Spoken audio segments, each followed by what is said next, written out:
Tonight, the president denies his tweets are racist, even as he steps up his attacks on 4 congresswomen of color. If you hate our country, if you're not happy here, you can leave. And the women fire back. He's launching a blatantly racist attack.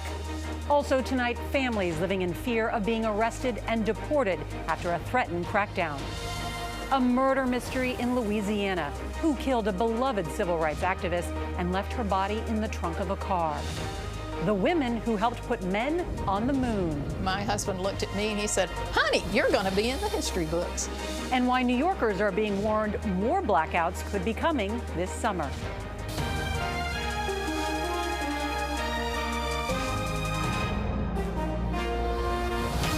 This is the CBS Evening News with Norah O'Donnell.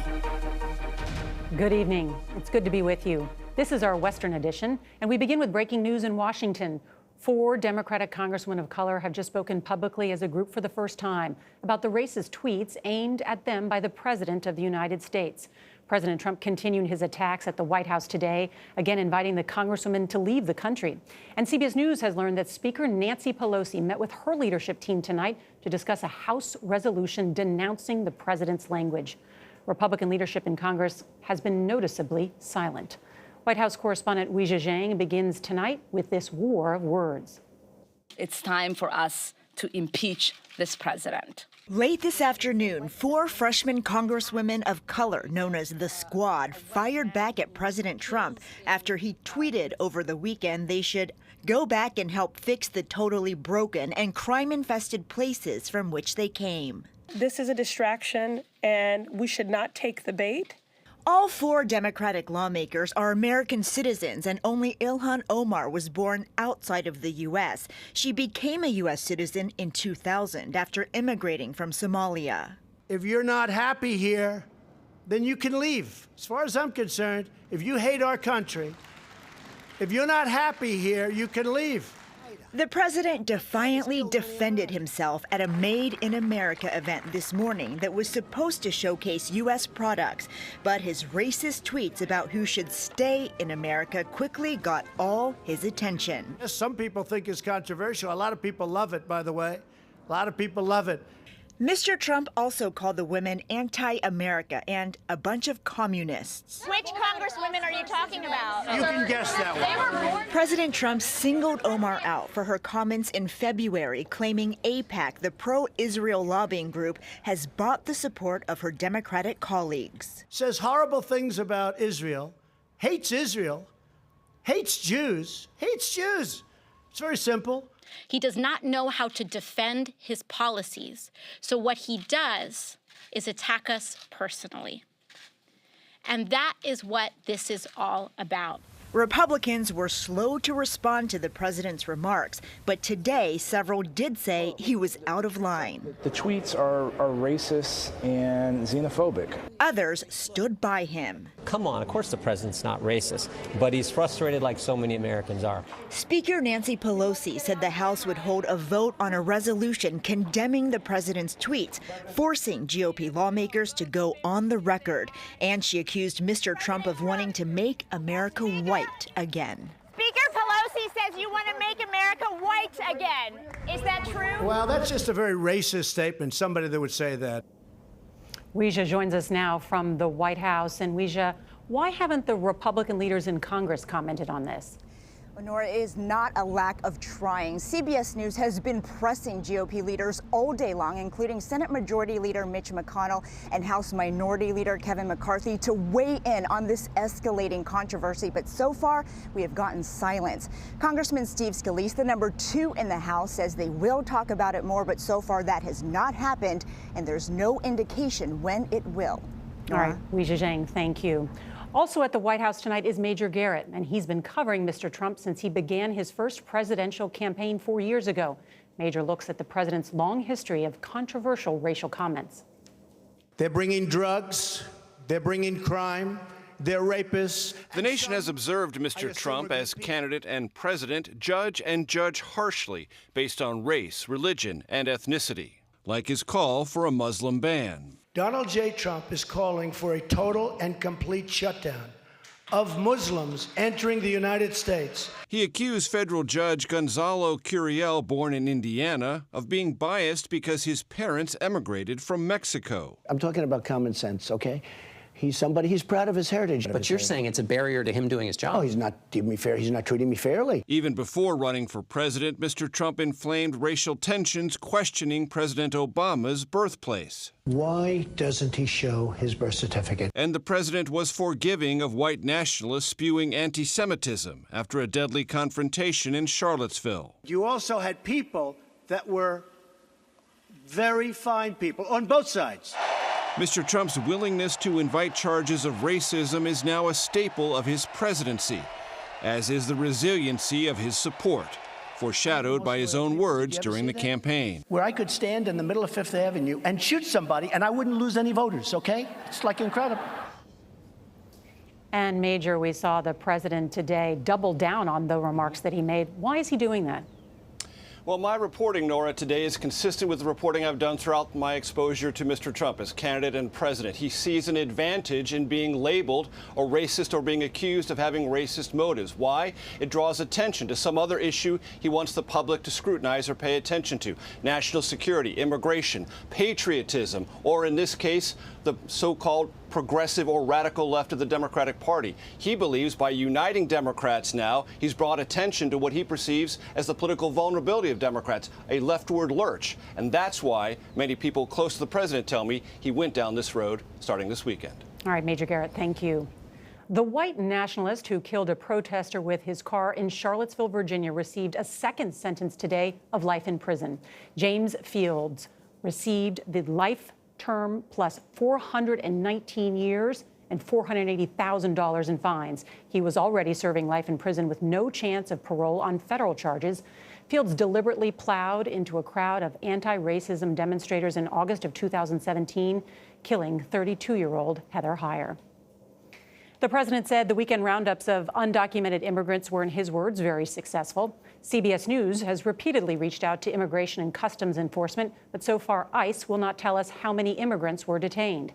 Manuel Bojorquez reports on the impact all of this is having on immigrant families. The truth is, one of these days, it's going to be a nightmare. At the basement of this church in New Jersey, volunteers met with anxious immigrant families like Jose's, who came with his 13-year-old son Fernando and asked we not use their real names. I'm just scared. One morning, and all my dreams and all my expectations and all my freedom just disappeared. Jose came to the United States from Mexico 20 years ago and was given a deportation order 2 years ago after being pulled over for a broken taillight. He's now a father of 3 U.S. citizen children. I feel like he can get detained and my family could get separated. They are so worried they've covered up the windows at their home and even barricaded the front door. For Fernando, every day feels like it could be his last with his dad. That time I feel more worried is in the night. By that last hug I give my dad, the last kiss I give him is the last time I feel I'm never going to see him again. There was no sign of increased activity at this ICE facility in Florida today.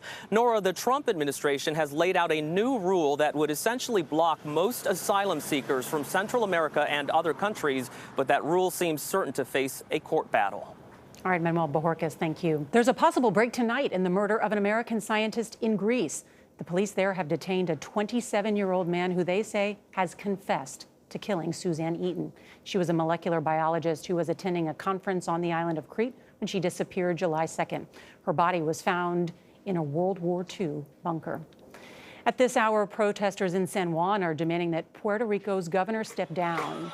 Ricardo Rosselló used profanities in a social media chat to describe a politician and a federal control board. David Begnaud is there with the protesters tonight. David? Norah, good evening. We are in front of the governor's mansion where people have been chanting, "Where is Ricky? Ricky is not here. He's out selling what's left of the island." I'd say there's probably 2,000 people who have been here for the last 2 hours. They are loud and they are peaceful. The governor has said he's not leaving, but he did apologize for what he said in that secret chat room that he ran. In one chat, there was talk of violence against the mayor of San Juan, Carmen Yulín Cruz. The governor's chief financial officer wrote, "I am dying to shoot her up," to which the governor responded, "You'd be doing me a big favor."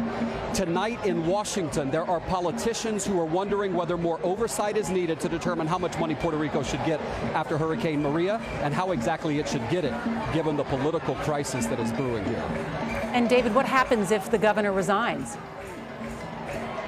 Well, good question. His number two resigned this past weekend because he was caught up in the scandal. So no one really knows. All right, David Begnaud there. Thank you. Still ahead on the CBS Evening News, the murder of a well-known civil rights activist has left Baton Rouge in shock. We spoke to her brother today. Later, why New Yorkers may need to stock up on flashlights and candles. And men on the moon, and the women who helped put them there.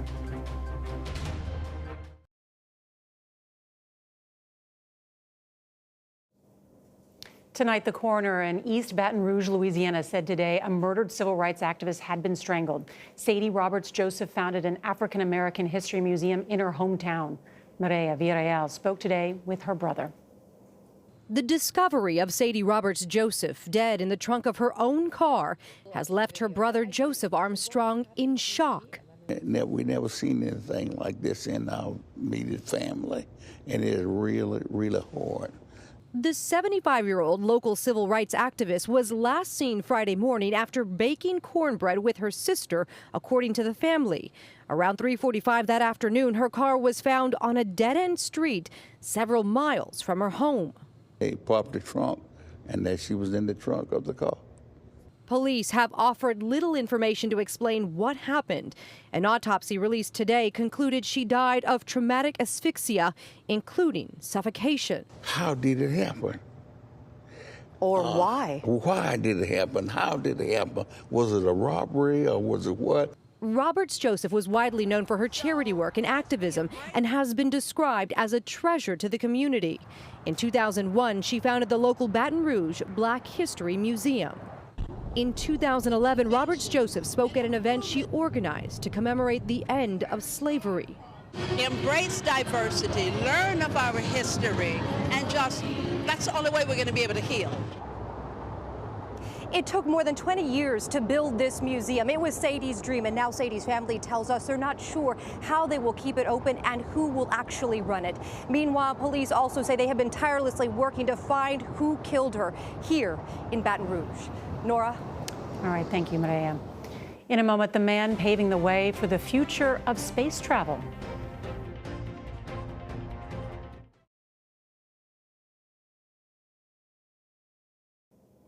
Today, Con Edison warned there could be more blackouts in New York City as temperatures soar to near triple digits this week. The lights went out Saturday in part of Manhattan when a relay protection system failed. As America marks the 50th anniversary of man's first trip to the moon, we talked to Amazon's Jeff Bezos about the next frontier in space. He wants to build the infrastructure for future space travel. It takes hundreds of millions of dollars to even just get started with something interesting. What I want to do is reduce that price of admission with reusable space vehicles so that the next generation, you can actually have two kids in a dorm room, build a great space company. For you to start Amazon, the infrastructure already existed. Yes. I didn't have to build a transportation network to deliver the packages. It existed. It was called the post office. We'll bring you more of Jeff Bezos' plan for the future of space tomorrow night, along with a conversation with Caroline Kennedy. But up next, a look back at the women who helped put men on the moon. When you can't watch the evening news on TV, don't worry. We've got you covered. Subscribe to our podcast, sponsored by Liberty Mutual.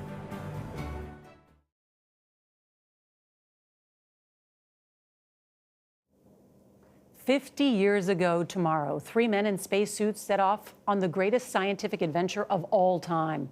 As the astronauts of Apollo 11 headed to the moon, the women of NASA were blazing new trails on Earth. 2, 1, 0, liftoff. That was great to get to experience liftoff and the shockwave hitting the room.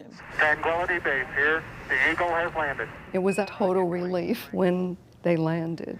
They're back from the moon, landing in the Pacific Ocean. It was a gleeful thing to watch splashdown. Poppy Northcutt, Joanne Morgan, and Margaret Hamilton were trailblazers, hidden figures critical to the success of the Apollo 11 mission. Joanne Morgan says it was life-changing. What it said to me and what meant so much to me is, hey, I am really now part of this team. Accepted in a profession not used to women. The big hurdle was getting past the fact that it hadn't been done. They did not have women in there at liftoff. And my director said, I want Joanne at the console. She's my best communicator. She's the one. She was the one listening to communications for problems and the only woman inside the firing room for the launch of the Saturn V rocket.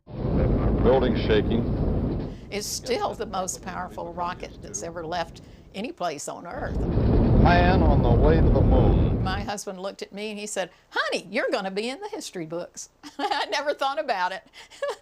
She credits this mission and the rocket fuel in her blood for her decades-long career at NASA that took her from the firing room to the boardroom. They didn't really seem to have the awareness that a woman could have the same amount, if not a greater passion for the exploration than men. Capcom, we're stay for T1. With the astronauts on the way to the moon, the task of alerting them to any problems fell to Margaret Hamilton and her team at MIT. Eagle Houston, if you read your go for power descent, over. You had to solve things that had never been solved before. Hamilton's group wrote the lunar lander's guidance software, and they had to plan for every contingency. You had to say, well, what if the astronaut put in this keystroke? What do we do to recover from it? Eagle Houston, you're go for landing, over. Something unexpected did happen as Eagle was approaching the moon's surface that could have jeopardized the mission. 1201.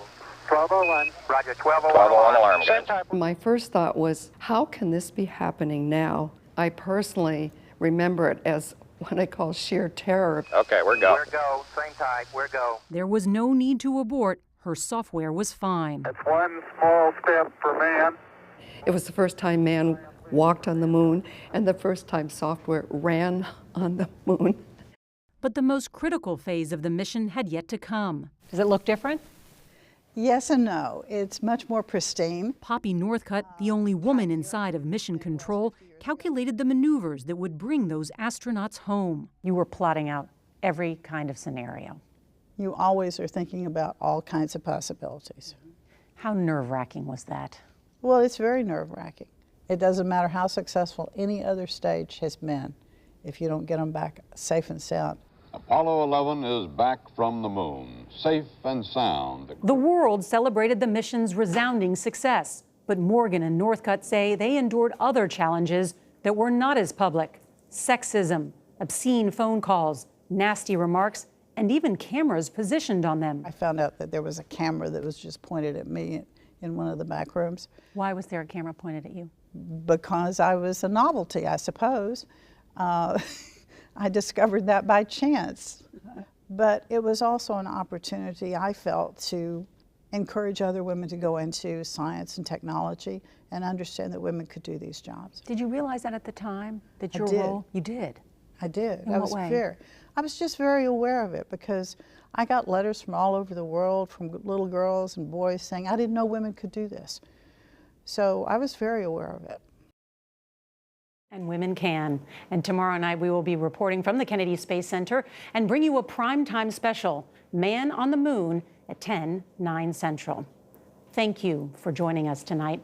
There's a great legacy here at CBS News of the finest journalists. One of them was Edward R. Murrow, who eloquently captured the power of television when he said, "This instrument can teach, it can illuminate, yes, and even it can inspire. But it can do so only to the extent that humans are determined to use it to those ends. Otherwise, it's nothing but wires and lights in a box. There is a great and perhaps decisive battle to be fought against ignorance, intolerance, and indifference. This weapon of television could be useful. To Mr. Murrow, we will try to use it well and with integrity." For all of us at CBS News, I'm Norah O'Donnell. Good night.